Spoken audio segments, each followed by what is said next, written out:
So mahigit isang linggo na nga po ang nakakalipas magmula ng gulantangin ni Floyd Mayweather Jr. ang mundo ng boxing.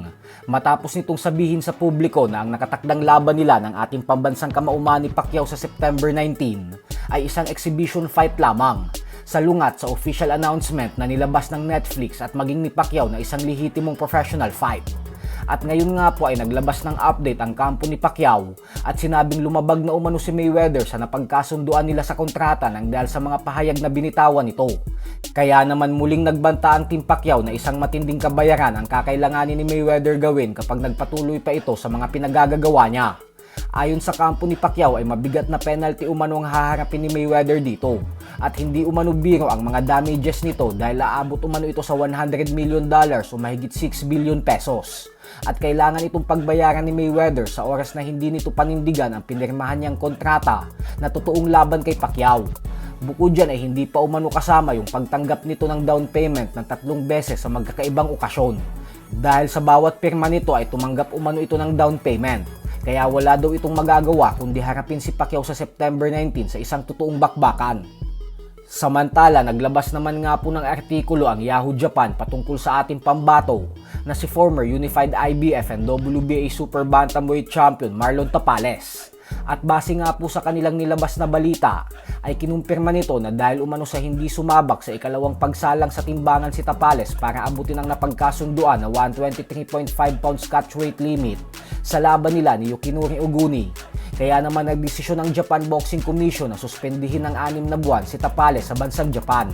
Dahil umano dito kaya hindi magiging posible ang agad-agaran na rematch laban kay Oguni. Sobrang higpit talaga ng Japan Boxing Commission kasi 0.06 pounds lang naman ang overweight ni Tapales. Sobrang gaan lang po nun, halos ilang pirasong buhok lang yun.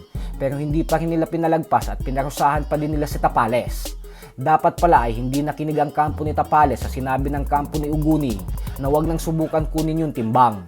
Pumayag po kasi ang kampo ni Oguni na wag nang magsayang ng oras at tuloy na agad sila sa laban dahil sobrang liit lang naman umano ng overweight ni Tapales. Kung hindi sana nakinig ang kampo ni Tapales dito, ay kayang-kaya pa naman nilang kunin ang timbang sa 2 oras na palugit na binigay ng Japan Boxing Commission. At kung ginawa nila yon ay hindi sana siya ngayon napatawan ng suspension. Pero ganun pa man ay napakaikli lang naman ang 6 na buwan, kaya hindi naman ito masyadong makakaapekto sa boxing career niya.